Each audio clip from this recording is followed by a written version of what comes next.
chào các bạn. Chào mừng các bạn đã quay trở lại với kênh Vận mệnh trong tay, kênh chuyên luận chỉ tay chuyên sâu cho các bạn. Hôm nay mình sẽ mang đến cho các bạn bàn tay của một bạn nữ sinh năm 1990, thì năm nay bạn ấy 33 tuổi âm. Thì cũng như mọi lần, đầu tiên chúng ta sẽ xét về cái tướng tay để biết được một cái số tính cách cũng như cái con người của bạn ấy. Thì ở đây bạn ấy có lòng bàn tay hình chữ nhật. Mình đã xét hết ở trên tất cả các phương diện bàn tay của bạn ấy rồi ha. Tất cả tấm hình mà bạn ấy gửi cho mình. Thì người mà có lòng bàn tay hình chữ nhật thì thể hiện cái sự sắc bén, nhạy cảm, tưởng tượng, mơ mộng, nhiệt tình, nhiều cảm xúc. Bạn có thể giao lưu dễ dàng với tất cả mọi người, mọi tính cách khác nhau nhờ vào cái sự cởi mở của bản thân mình. Nhưng sâu thẳm ở bên trong nội tâm lại thật sự không mở lòng với bất cứ ai. Bạn đáng tin cậy và bạn có thể dễ dàng cho ai đó lời khuyên nhưng khó có thể thực hiện nó cho bản thân mình. Ngón tay và lòng bàn tay đều dài ha. Đây. Đó.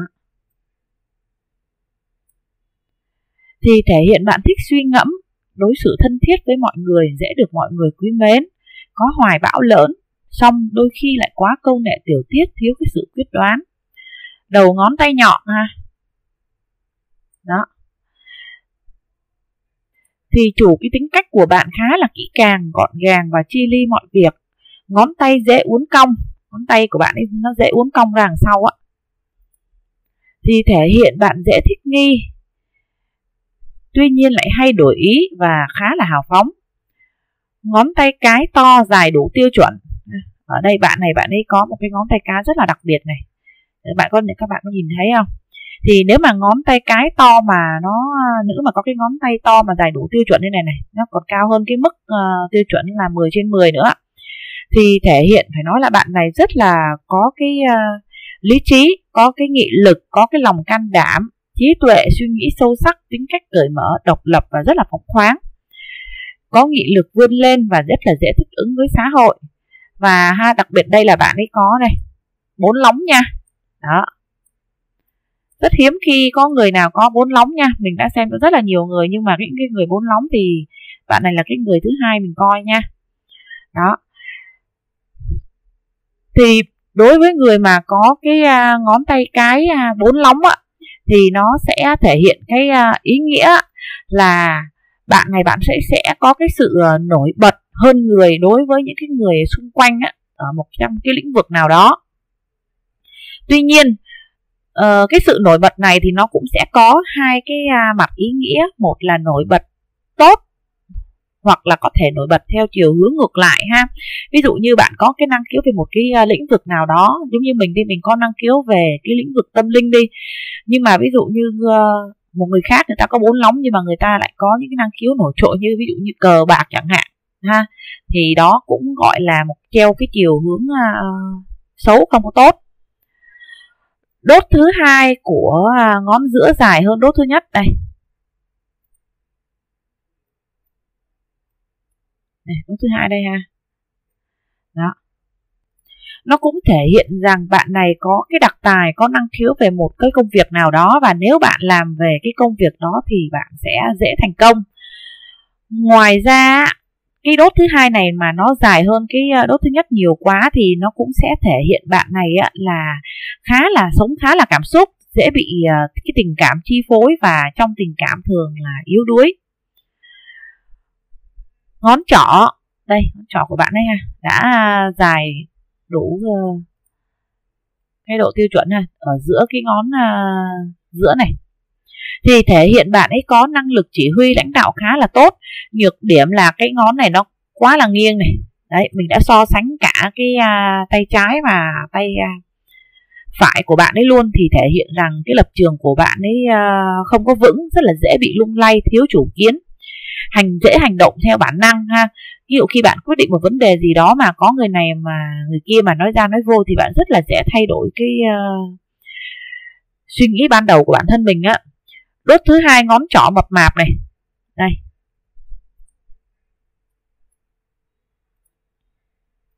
Ha, nó có xu hướng là nổi trội mập mạp này. Đó. Và cái gò mộc tinh của bạn này đây ha, cũng nổi khá là cao và đầy đặn này. Thì thể hiện đó, bạn này sẽ thích làm những cái công việc mà nó nhẹ nhàng, thích ăn ngon, mặc đẹp thì nó sẽ không chịu nổi ở những cái công việc mà nó sử dụng đến tay chân vất vả ha. Đó. Ngoài ra cái ngón trỏ này mà nó to trộn và cái gò mộc tinh thì nó cũng thể hiện rằng là bạn sẽ luôn muốn làm chủ bản thân, luôn muốn làm chủ cuộc sống ha. Đối với những người mà có cái ngón trỏ và có cái gò mộc tinh rất là to đó, thì bạn này thì thích hợp là có thể làm chủ thôi nhé, chứ mà làm mà công ăn lương mà hoặc là đứng dưới để người khác chỉ đạo thì thường là sẽ rất là gò bó, bạn này sẽ không có thích đâu. Chưa kể là bạn này có cái bàn chỉ tay tam xuyên nữa này. Đó, nữ cường. Đó, các bạn có thể nhìn rõ ba cái bàn chỉ tay tam xuyên của bạn thấy không? Đây nha, một đường này. Đấy. Đó. Phải nói là bạn này là nữ nhưng mà bạn này rất là mạnh mẽ luôn, rất là quyết đoán. Đó. Cái chỉ có đôi khi nhược điểm là cái lập trường của bạn ấy không có vững thôi, nhưng mà bạn ấy nói được là bạn ấy sẽ làm được nha. Ngoài ra bạn ấy đây còn có cái nhược điểm là cái ngón áp út này nó chưa có tới độ dài tiêu chuẩn ha, nó phải cao lên đến đây này thì nó mới đủ cái độ dài tiêu chuẩn so với cái ngón giữa.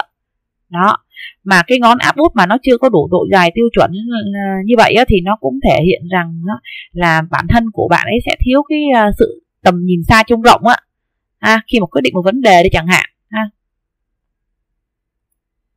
Ở đây ngón trỏ và cái ngón áp út này nó tương đối là gần như bằng nhau, thì nó thể hiện là bạn là người có quan niệm độc tôn, ẩn chứa nhiều cái dục vọng kín đáo, không dễ bộc lộ nội tâm hay đề phòng, đối nhân xử thế thì nó chưa có được tốt nên đôi khi khiến mọi người có cảm giác khó hiểu.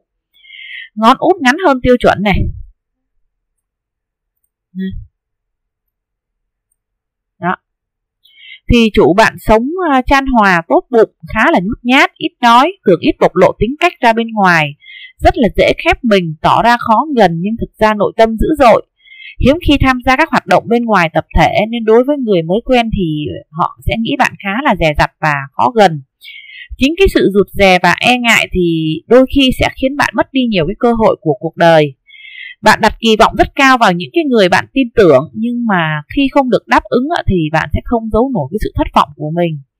Bạn biết cách quan tâm chăm sóc người khác, trung thực nhưng đôi khi bướng bỉnh, nhiều lúc cực kỳ cứng đầu, không phân biệt đúng sai.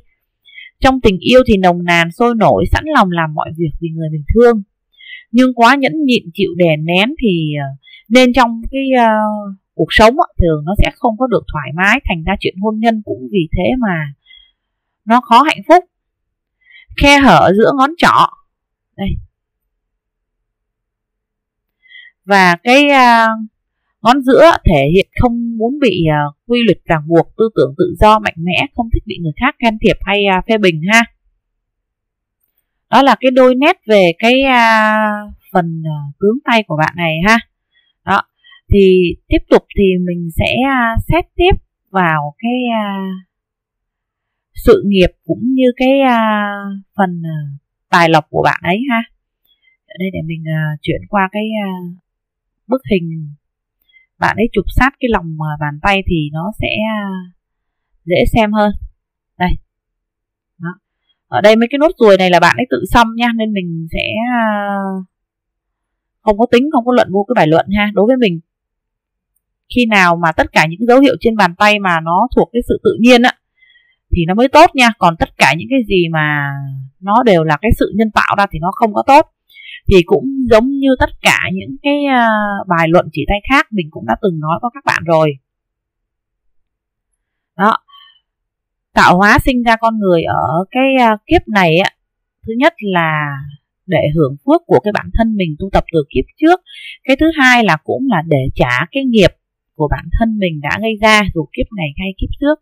Có thể là mình sẽ sử dụng những cái biện pháp để mình có thể thay đổi để mình cải thiện đi cái nghiệp của mình, nhưng mà nó sẽ mất đi những cái phước báu của mình ở những mặt khác, thậm chí là mất đi những cái phước báu của mình ở những cái đời sống khác nha.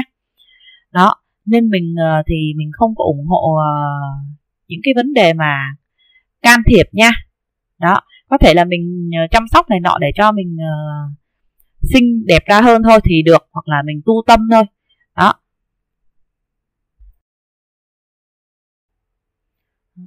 Ở đây thì bạn có cái đường chỉ tay tam xuyên đây ha, lúc nãy mình có nói rồi. Và cái ngón cái to trội thì thể hiện bạn thuộc cái tuýp nữ cường. Bạn không thích phụ thuộc vào bất kỳ ai, và khi đã muốn làm gì thì bạn sẽ đều cố gắng làm cho bằng được. Nên cái nhược điểm của bạn đôi khi nó khá là cứng đầu và thường bị cho là bảo thủ. Đường chí đạo của bạn ở đây xuất phát không cùng điểm với đường sinh đạo đây ha. Đó. Thì cũng cho thấy bạn thích cái cuộc sống tự do nên rất thích hợp với các công việc không bị gò bó hoặc thích tự làm chủ ha. Lúc này mình cũng có cái phân tích rồi đó, tại vì bạn này có cái ngón trỏ rất là to này. Đó, ngón cái của bạn ấy rất là dài nữa, 4 lóng. Đây. Đó, cái gò mộc tinh của bạn ấy lại nổi rất là cao đầy đặn đó, nên bạn này thật sự là rất thích hợp với cái xu hướng là làm chủ. Chứ còn nhiều khi cho bạn này đi làm công ăn lương, nhiều khi bạn này cái tính của bạn này sẽ bật lại sếp luôn á, nếu như mà cảm thấy là cái sự việc đó mà sếp người ta nói không đúng á. Đó. Đây. Kết thúc đường chí đạo của bạn ấy đây thì đây, nó gần như là tiến về cái gò hỏa tinh ha. Đó, đây, gần như là tiến về đây. Đây là cái gò hỏa tinh âm nha.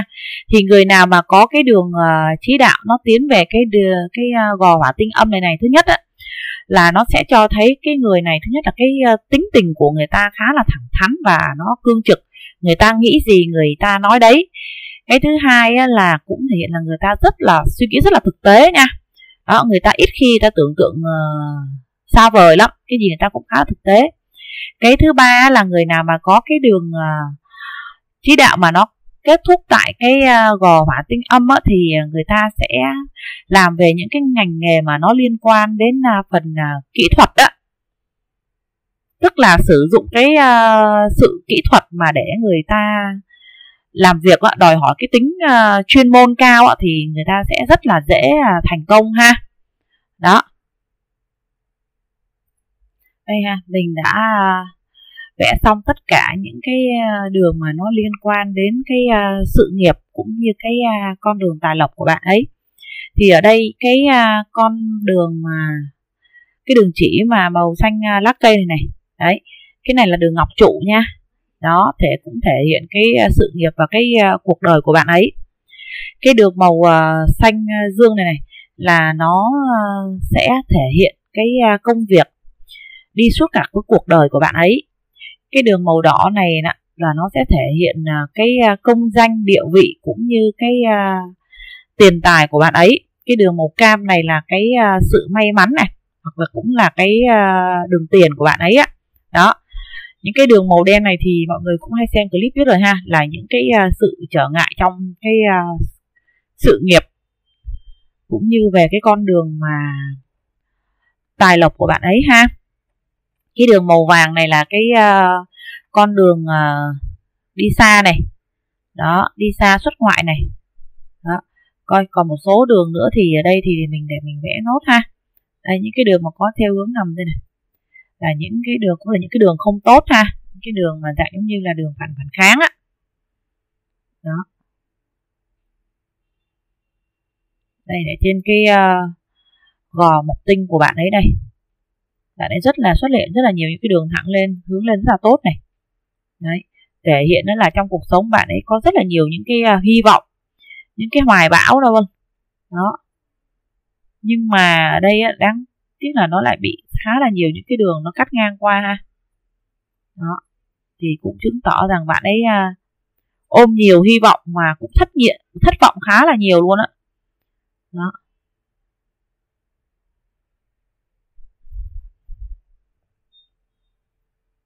Đấy, thì ở đây bạn có cái đường ngọc trụ xuất phát từ cổ tay đi lên này, cho thấy tự thân lập nghiệp rất là độc lập này. Đây, cái đường màu xanh lá cây này. Đó, giai đoạn ban đầu lập nghiệp thì khá là khó khăn để bạn tìm được cái hướng đi cho bản thân mình ha. Đó, rồi hai cái đường vận mệnh này cũng là hai cái đường sự nghiệp nó xuất phát từ cái bờ thái âm đi lên, thì thể hiện là bạn ra đời lập nghiệp cũng sẽ có cái quý nhân trợ giúp cho bạn.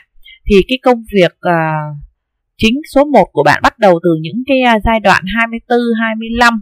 Và ở đây là bạn sẽ làm liên tục đến khoảng đây ha, 30 tuổi thì nó sẽ có cái sự thay đổi. Song song với cái công việc chính thứ nhất này thì bạn có thêm một cái công việc số 2 nữa, cũng bắt đầu từ cái giai đoạn từ 25, 26. Và bạn sẽ làm đến khoảng chừng 31 tuổi thì ngay đây ha. Thì ở đây đều có cái sự thay đổi, khả năng là thay đổi về vị trí công việc hoặc là về địa lý ha. Bắt đầu từ 30 tuổi thì công việc của bạn lại tiếp tục cho đến 34 này. Đây, 34 này. Đó. Thì lại có cái sự thay đổi tiếp, do đây cái đường vận mệnh bắt đầu nó lại bị ngưng ở đây. Từ 35 tuổi thì tiếp tục trở lên thì sẽ có thêm 3 lần thay đổi nữa đây ha. Đó, từ 42, 43 thì đây mình bắt đầu mới thấy có cái sự ổn định và nó kéo dài ra ngoài 55 ha. Đó đây, dù trước cái thời điểm mà khoảng chừng 34 đổi xuống thì bạn này có hai cái nguồn thu nhập đi song song với nhau. Sau này về hậu vận cũng vậy, bạn này sẽ có hai cái công việc nào đó nó sẽ đi cho bạn hai cái nguồn thu nhập này.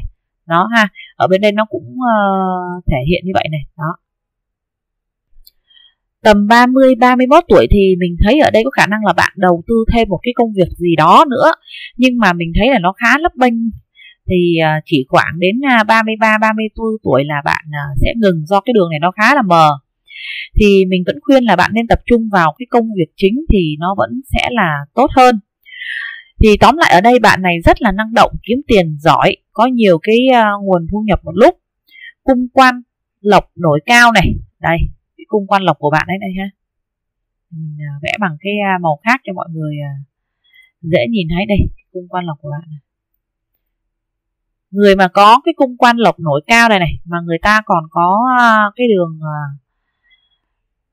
vân đây ở giữa, mà ở giữa hai cái cung thủy tinh và cái thổ tinh này này, nó nằm ở giữa cái thái dương á.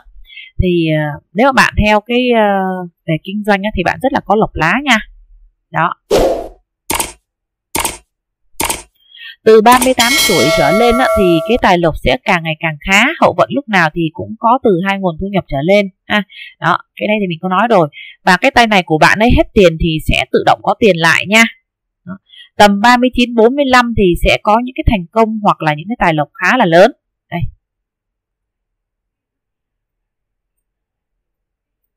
Đó.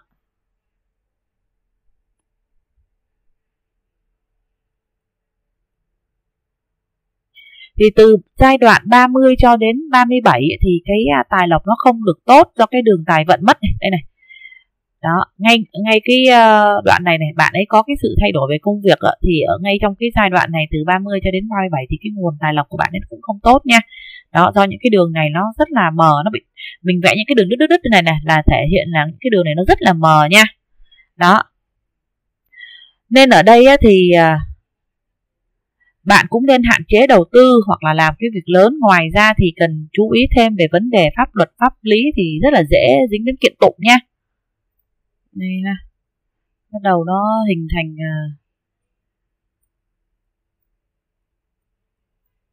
đó, chú ý dấu hiệu pháp lý kiện tụng nha. Ngoài ra ở đây thì bạn này cũng phải chú ý đến vấn đề bị lừa gạt nữa nha. Đây này,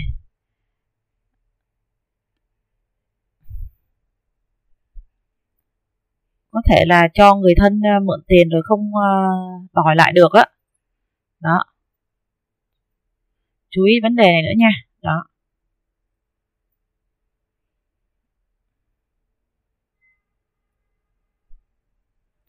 đây, khả năng bạn này sẽ có nhà hoặc là tự mở cơ sở để kinh doanh nha. Đây là cái hình tam giác màu xanh này. Đó, ở cái đường chí đạo của bạn này bị khá là nhiều những cái đường này cắt qua này, thì cũng chứng tỏ rằng cái sự nghiệp của bạn ấy nó cũng sẽ khá là khó khăn từ cái giai đoạn 30 cho đến 37 tuổi đó. Thì cái này bạn cũng phải cố gắng thôi ha, tại vì trong cuộc sống thì lúc nào nó cũng đi đôi hết, có khó khăn thì mình mới dễ có được cái sự thành công. Thì ở đây bạn này đã bắt đầu xuất hiện những cái đường vân tam giác lớn ở trên minh đường gò mộc tinh, thì đang hình thành những cái vân chủ điền thì sẽ có cái lộc về đất đai, nhưng mà hiện tại thì mình thấy nó đang khá là mờ ha, nên cái này bạn phải cố gắng tu tâm nhiều hơn nữa. Khi nào mà nó xuất hiện hẳn ở đây, ở cái khu vực này này đó, thì nó sẽ nói cho bản thân mình biết mình sẽ dễ có về lộc đất đai nha. Ở đây thì ngay cái gò mộc tinh này nó cũng đã xuất hiện đây này, những cái vân hình ô vuông rồi này đó, nhưng mà nó còn thiếu một nét ở dưới đây này, thì nó sẽ hình thành cái vân chữ điền đó, dễ có lộc về đất đai nha. Ngoài ra cái đây này, bạn ấy cũng sắp xuất hiện hết rồi đây này, hoặc là có thể bạn ấy chụp mờ nhá, nên mình không thấy rõ. Nhưng mà nếu mà bạn ấy mà xuất hiện hết thì ít nhất là bạn này cũng phải có ở đây là mình thấy là 2 căn nhà đất thì cũng phải là 2 miếng nha, nếu mà xuất hiện rõ đó. Có thể là bạn này bạn chụp hơi mờ nên mình không có thấy rõ. Những cái này có khả năng là càng về sau nó sẽ càng đậm lên á đó. Đây này, đây cũng xuất hiện miếng đất này này, có thể là mất đất mặt tiền luôn đấy nha đó.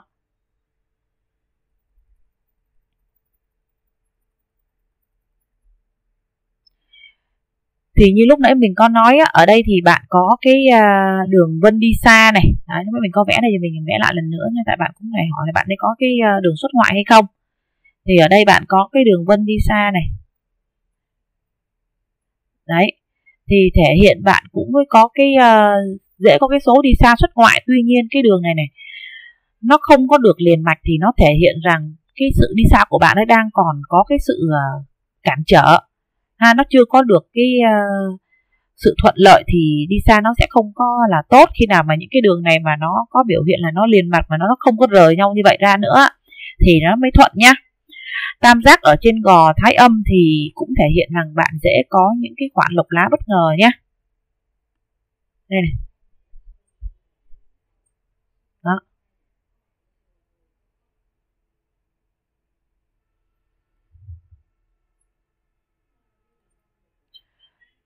Về tình duyên cũng như cái hôn nhân của bạn ấy, thì ở đây bạn ấy có cái đường tâm đạo bắt đầu bằng các nhánh như cái hình đuôi phượng ha. Cái này thì mình nói rất là nhiều lần ở trong những cái video của mình rồi. Đây, ở ngay giai đoạn đầu này thì thể hiện rằng bạn này rất là có cái duyên, dễ được nhiều người để ý và yêu mến. Kết thúc cái đường tâm đạo rẽ và phân nhánh ở kẽ giữa của gò thổ tinh và gò thái dương. Đây đó, lại có nhiều cái đường song song cắt qua, thể hiện ở trong cái tình cảm của bạn ấy đôi khi có cái sự ích kỷ muốn chi phối, nhưng đôi khi lại có cái sự bất mãn và tâm trạng nó thường không ổn định ha. Đó, đây bạn này có rất là nhiều những cái đường đây, rất là nhiều những cái đường cắt ngang qua này, những cái suy nghĩ tiêu cực ở trong hôn nhân rất là nhiều luôn. Đấy,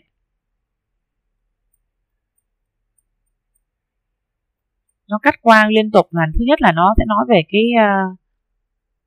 con đường tình cảm nó không có tốt. Cái thứ hai nó sẽ nói về là giữa vợ chồng nó sẽ có những cái cãi vã xung đột. Và thứ ba là bạn này sẽ tập trung rất là nhiều vào để lo cho cái sự nghiệp của bạn ấy, mà đôi khi sẽ quên đi mất về cái vấn đề tình cảm nha. Đó, nhiều đường cắt qua thì nó cũng thể hiện cái tâm trạng của bạn ấy đôi khi nó không ổn định nha, vui buồn thất thường. Đường tâm đạo là các nhánh hướng xuống cùng với các tam giác ngược này. Đây, bạn này bạn có rất là nhiều những cái tam giác ngược ở dưới cái đường tâm đạo này. Đây, nhiều đường song thì bạn ấy suy nghĩ nhiều á. Thường là những cái người mà có cái đường chỉ tay tam xuyên như vậy á, thường là những cái nỗi khổ tâm này toàn là do người ta tự suy nghĩ khổ tâm mà ra không à. Tại vì bản thân mình có đường chỉ tay tam xuyên này, mình hiểu vấn đề đó ha. Đó. Và cũng một phần ở đây là bạn ấy cũng không có cái số nhờ chồng ấy, đâm ra là cái việc gì bạn ấy cũng phải tự thân hết ha. Đâm ra bạn ấy suy nghĩ khá nhiều khi cho những cái vấn đề về tương lai cuộc sống á, đó, về vấn đề sự nghiệp nữa. Đó. Thường người có bàn chỉ tay tam xuyên là tự mình làm khổ mình, suy nghĩ nhiều, tự mình làm khổ mình thôi. Đó, như lúc nãy mình có nói bạn này phải cẩn thận trong vấn đề là cho vay mượn tiền nhá, tại vì ở đây là cuối cái đường tâm đạo của bạn ấy cũng có những cái nhánh này này, nó cũng có xu hướng là đâm xuống cái đường trí đạo á, thì nó cũng thể hiện cái sự cả nể ở trong cái cuộc sống của bạn này á. Nếu mà bạn này mà không cố gắng mà sửa cái tính này đi thì phải nói là rất là dễ bị thua thiệt khi mà chơi với bạn bè nhá. Cái ngón út này của mình mà nó quá ngắn này, nó cũng thể hiện rằng mình phải biết lựa bạn mà chơi, nó không rất là dễ bị bạn bè lợi dụng á. Đó. Các mốc thời gian mà bạn dễ xảy ra cái sóng gió trong hôn nhân thì nó sẽ vào cái giai đoạn 24, 25, 26, 28, 32, 33, 38. Ở đoạn sau khá là mờ nên mình cũng không có soi tiếp cho bạn ấy được nữa. Và ở đây thì bạn ấy có hai cái đường hôn nhân ha. Đây.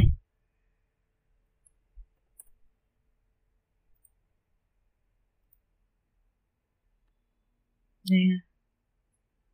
Mình thấy còn có một cái đường hôn nhân mờ nữa này.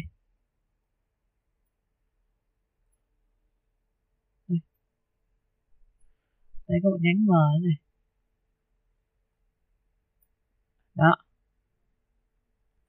Đó, ở đây thì bạn có hai đường hôn nhân, một đường hôn nhân dưới 23 tuổi và một đường từ 25 cho đến 28. Tuy nhiên cái đường hôn nhân dưới 23 tuổi thì mình bắt đầu thấy xuất hiện cái sự rẽ nhánh khá là mờ, và mà bạn lại có rất là nhiều những cái đường vân tiêu cực ở trong cái đường hôn nhân, nên nếu mà bản thân bạn không cố gắng loại bỏ những cái suy nghĩ tiêu cực và phải cố gắng vượt qua được các mốc sóng gió ở trong cái phần mà mình nói như bên trên lúc nãy á, thì phải nói là bạn rất là dễ đứt gánh nếu mà bạn kết hôn dưới cái độ tuổi là từ 23 tuổi trở về trước. Đó. Và ở đây á, là dễ đứt gánh này là do bản thân bạn sẽ đâm đơn để ly hôn chứ không phải do người chồng của bạn nhé. Và ở đây mình khuyên rằng đôi khi thay đổi bản thân là điều cần thiết. Phụ nữ quá mạnh mẽ thì đôi khi nó sẽ khiến cho bạn dễ là chịu thiệt thòi. Ngoài ra về cái phần mà gia đạo của bạn ấy ha, để mình nói thêm về cái phần gia đạo của bạn ấy. Thì ở đây này, cái ngón giữa của bạn ấy này khá là thẳng, thì thể hiện như mình có nói lúc nãy, đôi khi bạn khá là vô tâm thờ ơ đối với mọi sự việc xung quanh. Ở trên cái đường tâm đạo của bạn ấy như lúc nãy mình có phân tích á, là nó là những cái đường mà nó chạy thẳng xuống khá là nhiều, thì nó cũng thể hiện rằng đôi khi bạn này quá quan tâm đến cái sự nghiệp của bạn ấy mà bỏ quên đi những cái về vấn đề tình cảm của bạn ấy đó. Ngón trỏ mà nghiêng hẳn vào ngón giữa thì chủ bạn nhận được nhiều cái sự yêu thương, quan tâm từ gia đình thiệt. Tuy nhiên hai ngón này lại có khoảng cách, thì về hậu vận ấy thì sau này bạn sẽ không ở gần họ, có cái khoảng cách địa lý á, và họ khá là phụ thuộc vào bạn. Tuy nhiên ngón trỏ này đấy mà nó cong quá nhà nhiều sang cái ngón giữa này thì nó cũng thể hiện rằng anh em ở trong gia đình nó rất là dễ bị phân tán. Ngón áp út tựa vào ngón giữa đây. Đó, thể hiện bạn nhận được rất là nhiều cái sự quan tâm và yêu thương từ người bạn đời. Hai bạn sẽ cùng nhau trải qua mọi cái hoàn cảnh khó khăn, và người bạn đời này sẽ khá phụ thuộc vào cái cảm xúc của bạn. Đó, như mình có nói lúc nãy thì tuy nhiên cái tay này nó lại không có số nhờ chồng ha. Tại cái đốt thứ ba của cái ngón áp út này nó khá là nhỏ, và nó có xu hướng là ngang bằng với cái đốt thứ ba của cái ngón giữa này. Đó. Ngón út mảnh nghiêng vào ngón áp út. Đây. Đó thì nó sẽ thể hiện rằng con cái ngoan, tâm của con cái hướng về mẹ, tình cảm mẹ con khăng khít. Tuy nhiên thì con cái ở đây nó sẽ khá là dựa dẫm vào bố mẹ nha. Đó.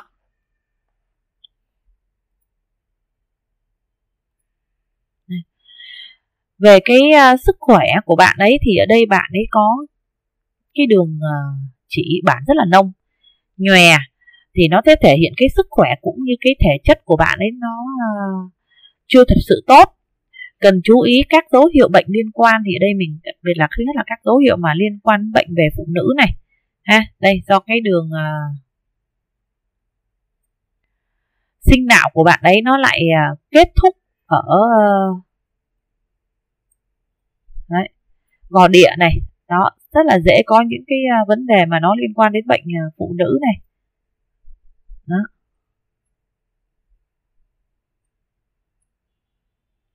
Rồi là chỉ đường ruột ha, tại vì bạn này có những cái đây, bàn chỉ nó khá là nhòe này. Đó, ngay cái khu này này. Đó.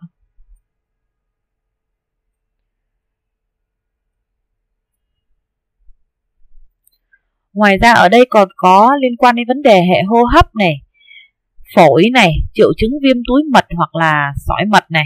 Đấy, tại vì nó đã hình thành những cái vân hình ô vuông ở đây rồi ha. Đó, ở ngay cái khu này là vấn đề nó liên quan đến dạ dày này, đường hô hấp này,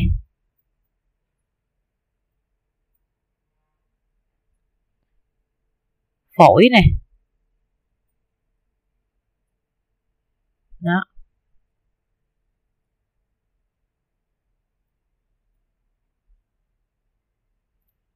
Ngoài ra còn có dễ bị áp lực này, suy nghĩ, mất ngủ này. Đó, đấy rất là nhiều những cái đường song song chạy sọc xuống với nhau.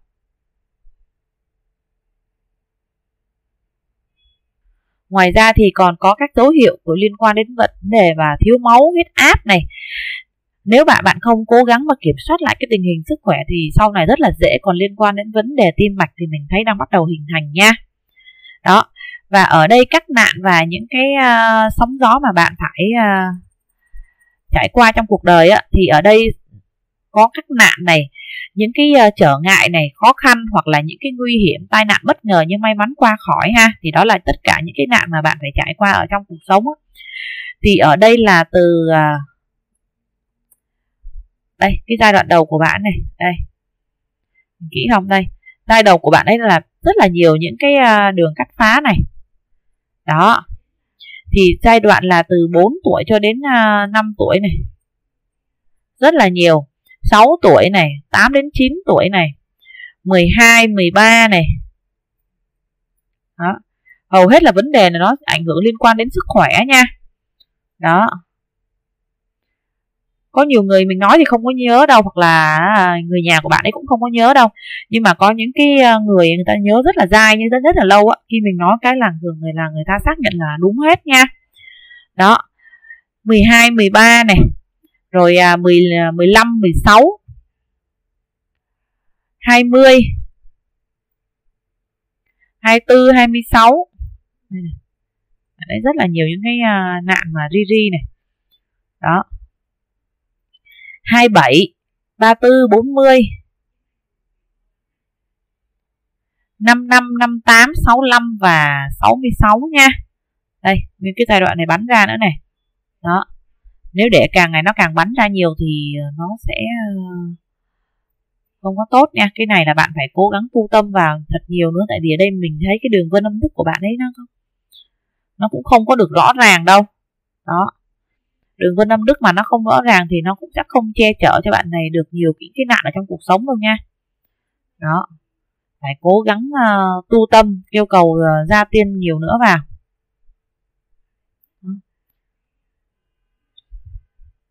Đặc biệt thì chú ý các nạn từ năm 20 này, 27 này, 34, 40 này thì sẽ dễ có cái sự tiêu cực hoặc có cái sự việc xảy ra do cái đường sinh đạo của bạn này. Cái giai đoạn này nó mờ hẳn đi, cái đường trí đạo ở ngay đoạn này nó cũng bị uốn khúc và nó ám đen nha. Đây, Đây này. Đó, cái đoạn này nó bị cắt, nó mờ đi này. Đây, cái đường chỉ đạo của bạn này ngay cái này nó cũng bị uốn khúc và nó bị ám đen á. Đó, chú ý giùm mình từ cái giai đoạn đó. Thì ở đây trước cái thời niên thiếu, trước năm 20 tuổi, bạn khá là nhiều cái nạn, đặc biệt là vào lúc nhỏ, nhiều cái nạn liên quan đến cái sức khỏe của bản thân mình. Đó, những cái nạn mà trước những cái năm mà từ 20 tuổi về trước hầu hết là đều do cái bản thân của mình mà ra. Thì ở đây bạn lúc nào cũng phải chú ý dùng mình những cái nạn ví dụ nó liên quan đến xe cộ bất ngờ này, hoặc là những cái té cao, hoặc là bị các vật nhọn làm chảy máu ha. Đó. Ngoài ra những cái đường mà nó bắn qua rồi này nào, nó cũng thể hiện rằng đó, cái những cái bận tâm, những cái tâm tư suy nghĩ lo nghĩ của bạn rất là nhiều này, và đôi khi bạn còn không có tự hài lòng với chính bản thân mình nữa đó. Nhiều khi bạn cảm thấy bạn cố gắng như vậy là chưa đủ đó. Thì ở đây nhận xét chung về lại cái bàn tay của bạn đó, thì mình thấy con đường tài lộc của bạn đó, thì càng về hậu vận thì nó sẽ ngày càng thuận và tốt. Tuy nhiên cái đường tình cảm thì mình đánh giá ở đây là nó chưa được tốt, một phần cũng là do cái tính cách mạnh mẽ của bạn quá mà ra. Thì ở đây chúng ta nên cố gắng hơn nữa để giữ cho bản thân mình được một cái cuộc hôn nhân trọn vẹn. Thì như mình cũng có nói lúc nãy, đôi khi thay đổi bản thân là điều cần thiết. Lắng nghe ý kiến của người khác thì sẽ giúp cho bạn nhiều hơn ở trong cái cuộc sống. Ở đây phụ nữ mà quá mạnh mẽ thì như mình có nói thì rất là dễ chịu thiệt thòi. Thì một lần nữa chúc bạn luôn được thành công và may mắn. Video mình xin kết thúc tại đây. Xin cảm ơn các bạn đã chú ý và lắng nghe. Xin chào tạm biệt các bạn.